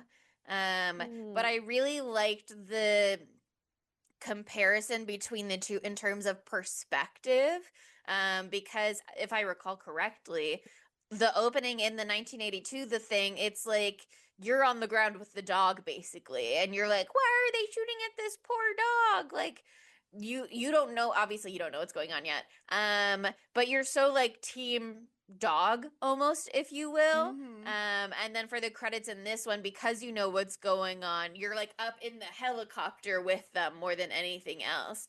So it's just like an Mhm. interesting way to present it, is like before you're coming in from this other perspective of being like, why are they doing this? Why would they possibly be doing this? And then once you know the whole backstory leading up to that, it's like this desperate chase after the dog. So I just think that that is like a very fun way to mirror what we see Yeah, originally. I think that is really brilliantly done. And I also think it makes sense that it's happened the way it's happened because they all have been like, especially if you watch the 82 one, because they cut the part where the man kills himself with the razor blade. They're all holed up in different parts of what's left of this I almost said space station. Kind of science zone. I don't know, whatever you want to call it.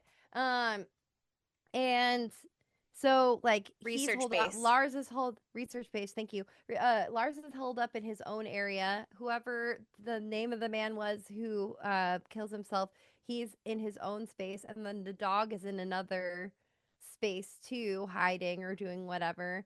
And so like they don't know what players are left in the game. So that's why Lars is like trying to shoot his friend who like was not here for the last 4 days. He's been refueling the helicopter. By the way, they do mention that.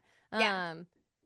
Yeah, so the helicopter was out being refilled somewhere else. So that guy just missed all the action and then poor thing fucking blows up at the beginning of oh no, Lars I think one of them blows up. But either way, they were very careful to make it Lars being the one who survives because he's one of the men who only spoke Norwegian. He did not speak English at all. So there's like in the opening of 82, there's a moment one of the guys like accidentally blows himself up.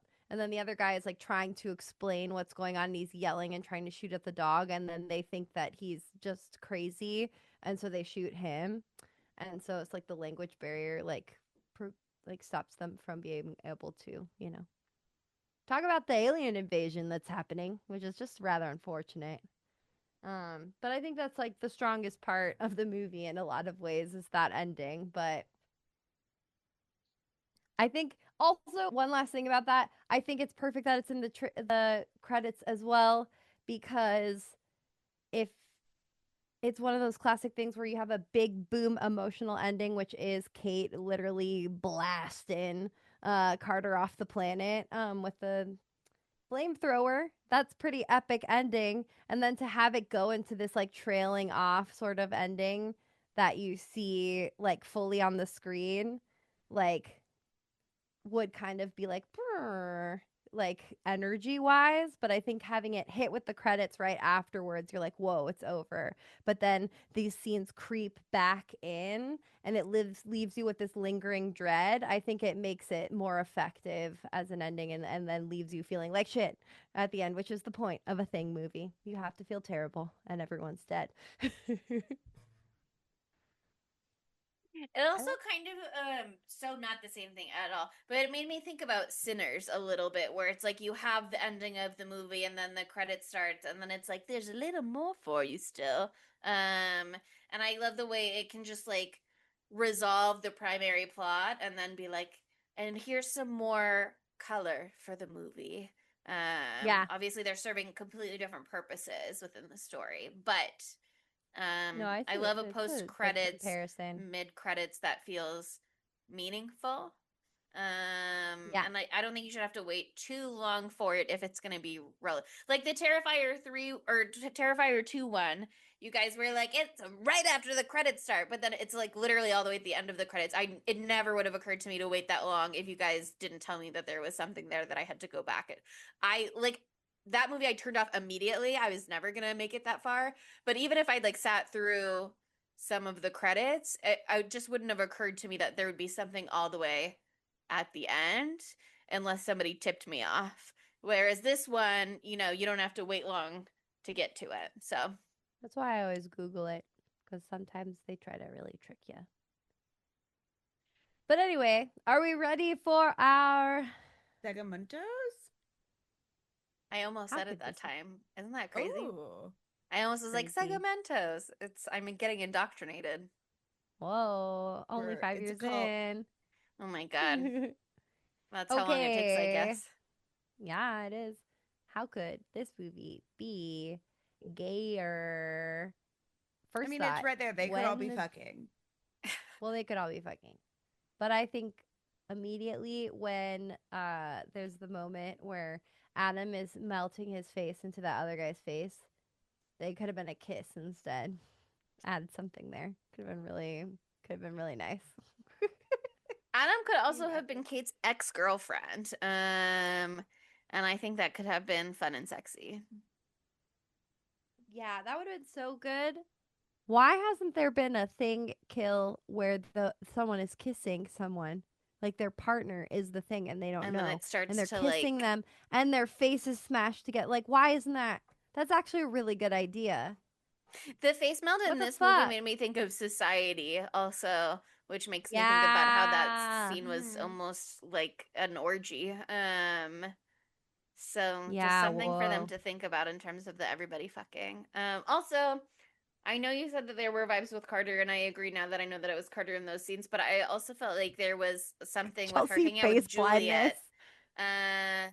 Uh, Juliet, the Oh, other yeah. girl, they were She took her also top hanging off. out during the drinking scene, and then they were the ones that went off together to get all of the vehicle keys.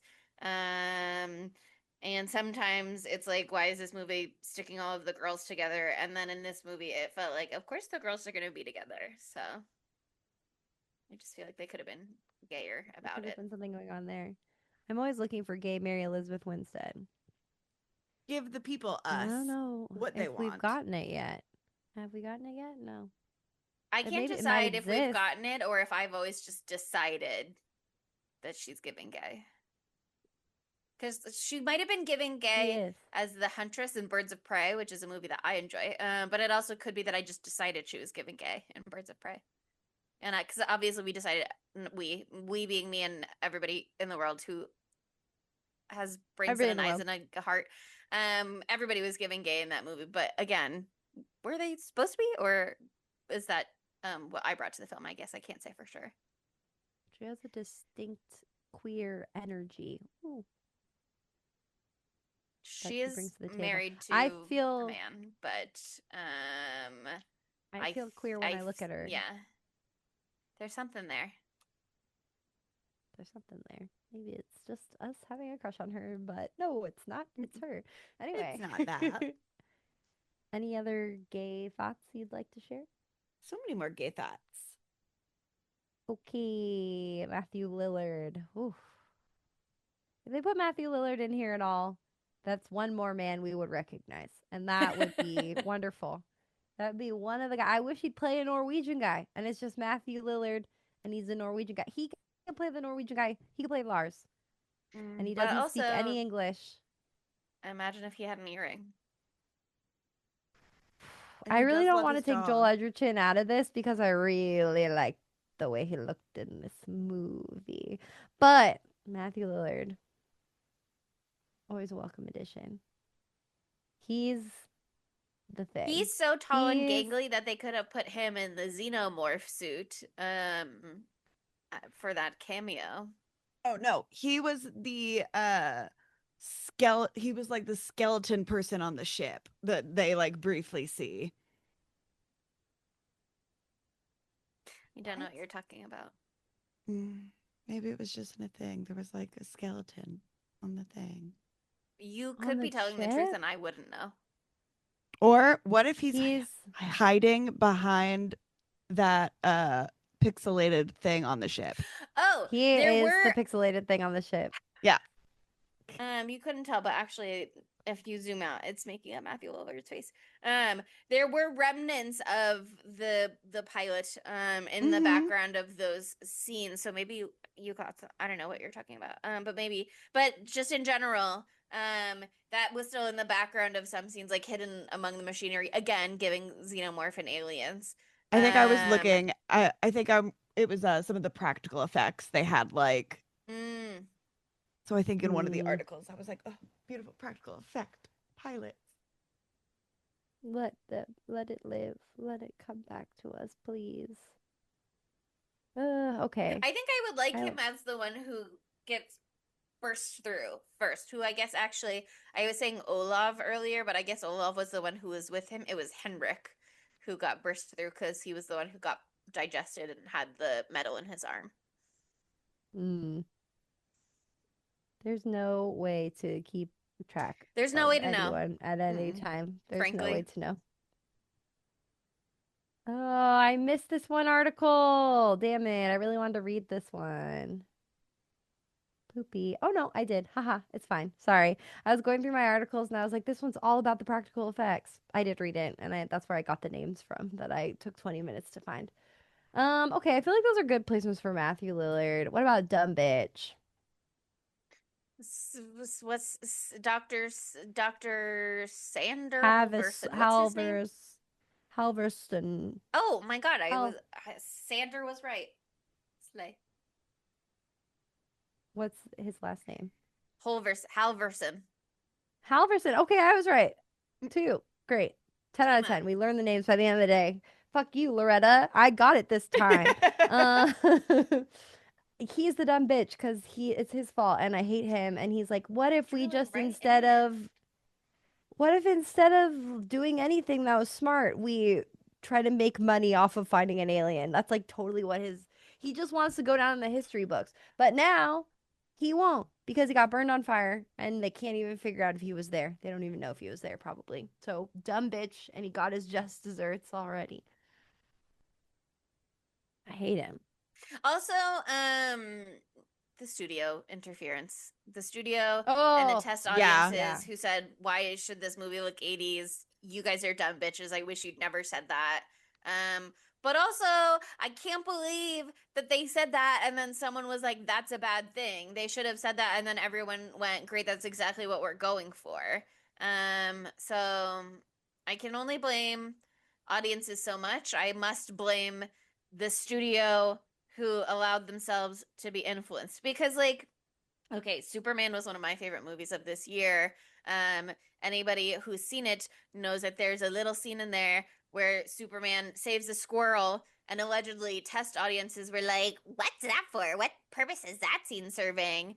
And James Gunn as the director was like, that is like the thesis statement of the whole film. It's like even a tiny little squirrel is like worthy of being saved by Superman, and Superman values the life of everybody. So sometimes the test audience is not going to get it, and you as the people who have the vision for the movie have to go, no, I know what I'm talking about, and just because it didn't resonate with this one person doesn't mean it's not serving a purpose. Sometimes you as the authority on the film have to exert your authority. Hello, if they don't get it, you got to show them sometimes, help them, teach them. Maybe you can tweak, I guess, maybe, but it's your job to do this right, and they fucked it up.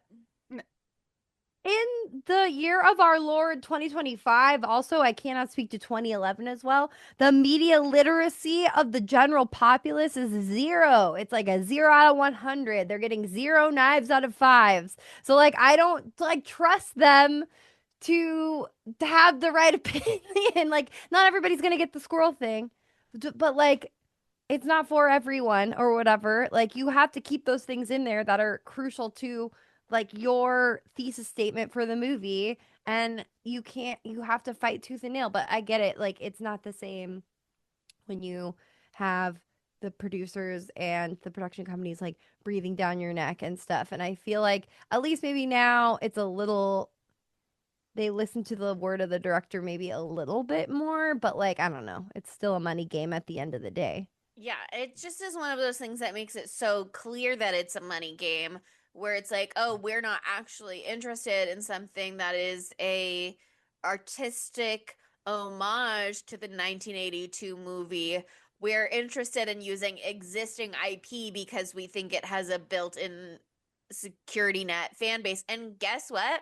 We're going into Knives because no, it didn't. It was a flop. This movie flopped. It was a huge Apparently, flop. the original The Thing also flopped. Also At flopped. first. So maybe that's just true to form. But this movie IMDb trivia said it had a budget of $38 million and it only earned $31 million. So it was like literally in the negatives. Not good. And Not then while good. it has a 6.2 out of 10 on IMDb, if you look at Rotten Tomatoes, it has 34% rotten from critics and 43% rotten from audiences. So, while it says on IMDb trivia that it was shortlisted in the best makeup category at the 84th Academy Awards, and was listed among the top 12 potential candidates, I have to imagine that when they circled back and realized everything was CGI, that's why they didn't give it to the movie. They were like, actually, never mind. But yeah, I think this movie was not well received. There have been lots of demands online, especially after Zack Snyder, the campaign to get him to release the Snyder cut of whatever The Snyder DC, Cut! Batman, Superman, maybe it was Batman versus Superman. I don't know. Anyway, the Snyder cut of whatever. Oh, whatever. I don't care. Justice League. League. It was Justice Yeah, League. once that campaign worked, there was a resurfacing of people begging for the director's cut of this movie. Where I was just looking for it in my notes. Let's see. Hashtag release the pilot version. Hashtag release the hiding in cut. Hashtag release the studio ADI cut. This movie wasn't allowed to reach its full potential, which is really tragic. Yeah. But is it still interesting on its own? I think maybe yes. So I think it is. if anybody would like to go first, now's your time to volunteer, but I can keep talking if nobody else is ready. I'm having a hard time because I'm like, what's the scale? I'm sorry. Sometimes I base it on you guys because I'm always nice. I hear you. I often in the recent history have been like, I'll bandwagon. Fine, I'll go. I'm giving this a 2.5 out of 5. Okay, that's why I was like, are we going in the twos or are we gonna give it a 3? Like that's what I'm like. It's in between a 2.5 and a 3 for me. Keep going, Sydney. I'm sorry. This movie was just fine. Like it was kind of boring. It had a couple jump scares. I didn't give a shit about anybody else but Mary Elizabeth Winstead. And then I was like, oh yeah, and there's that guy from Game of Thrones. And then it was just like, and I love him, but I was just like, oh, he's great. But like, and it just like, this movie could not hold my attention. I watched it twice and I was still like, who are these people?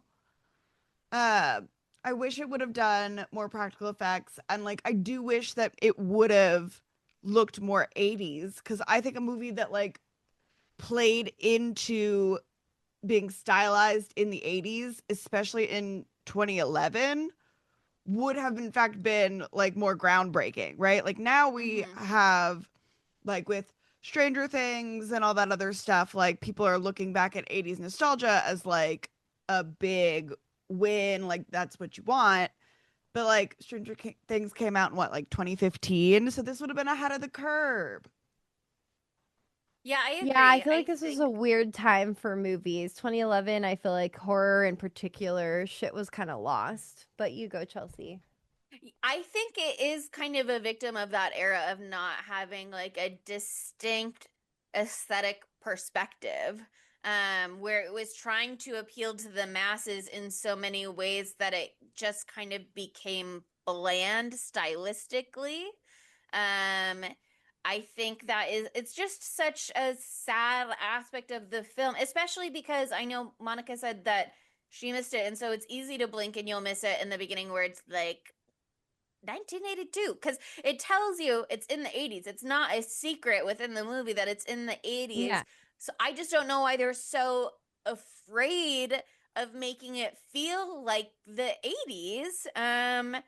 I just think that would have been so much more interesting. It has such like a whenever, wherever. I mean, obviously Antarctica because there's no other living creatures around and they're in the snow.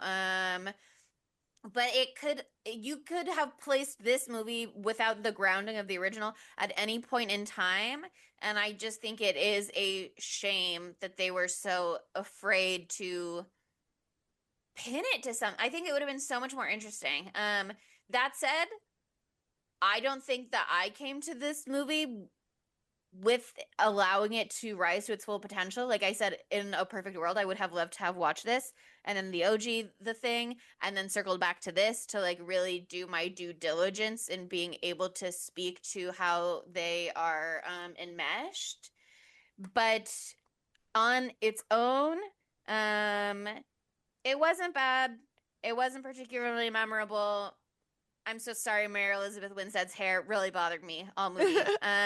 Really bothered me all movie. Fair. And I have a lot more appreciation for it doing the research. But it also enlightens me to what this movie could have been and what it wasn't. So I'll give it like a 2.7.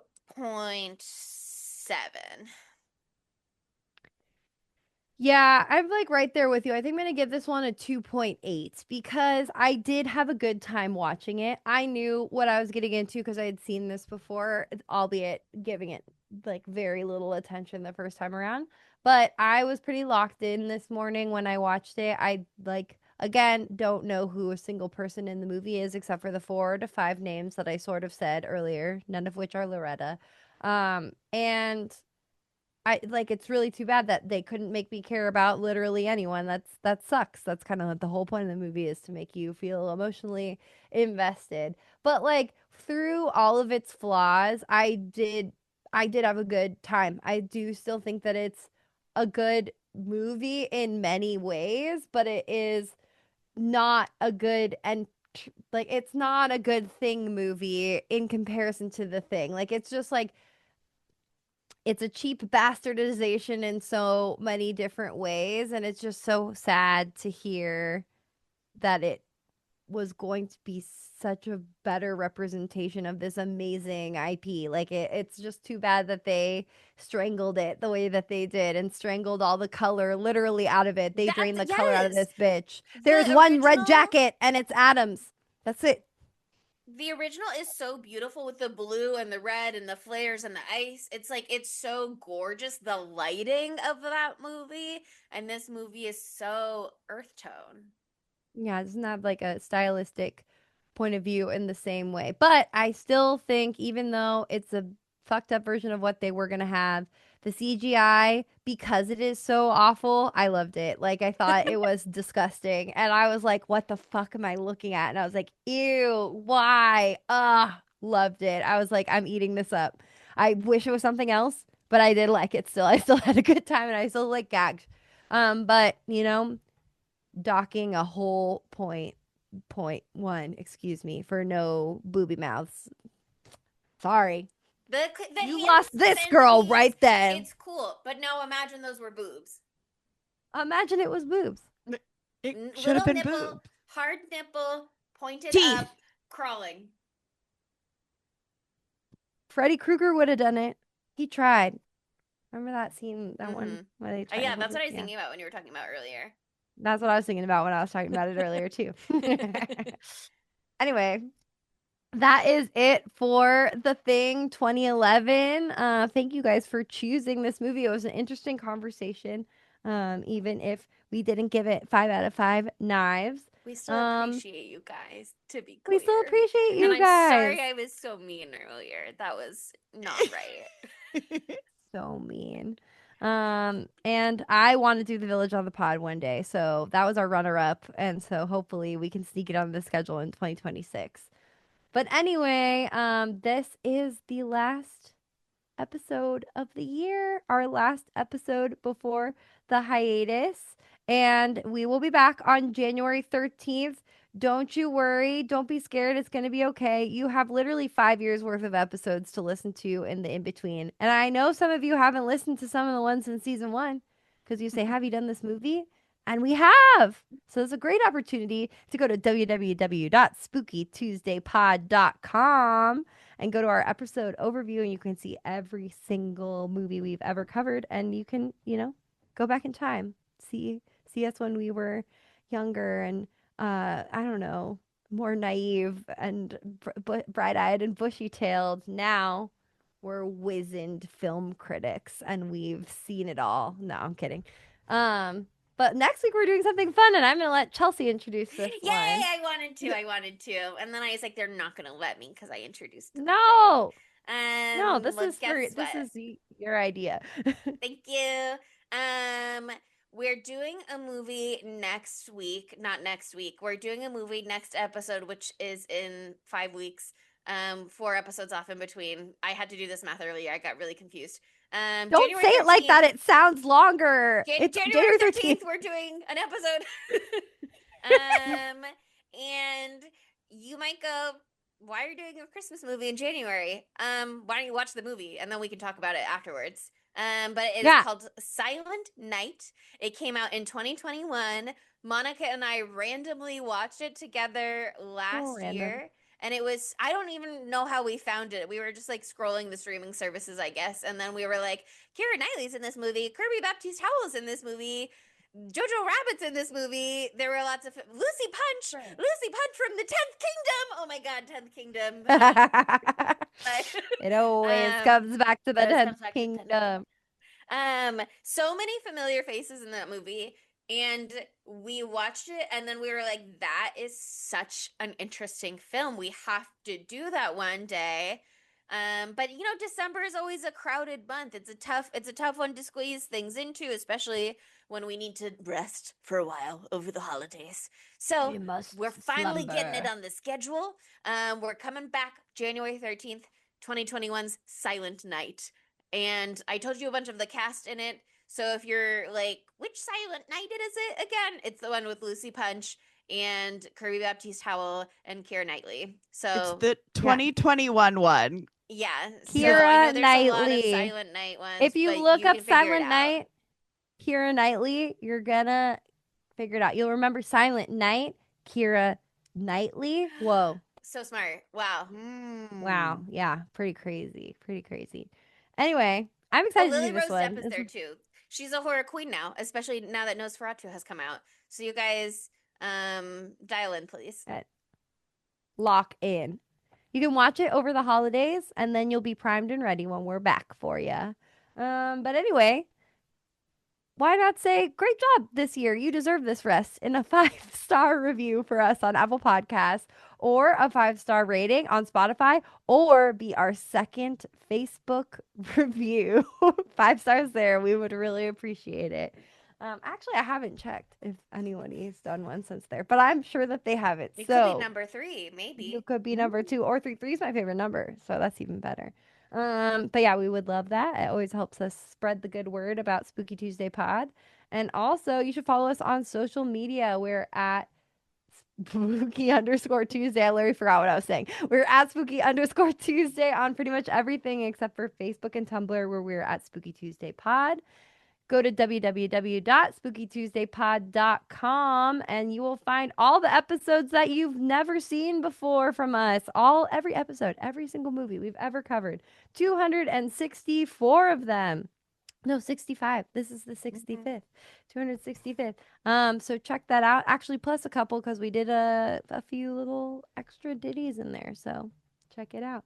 And we are also on Patreon. That's where you can still hang out with us during the hiatus. Join us on Patreon and join our Discord, and we'll be chitty-chatting all winter long. It's a very, very sweet, cute, beautiful group there. And look, they just chose this beautiful movie. You could have voting power in the next quarter. Doesn't that sound good?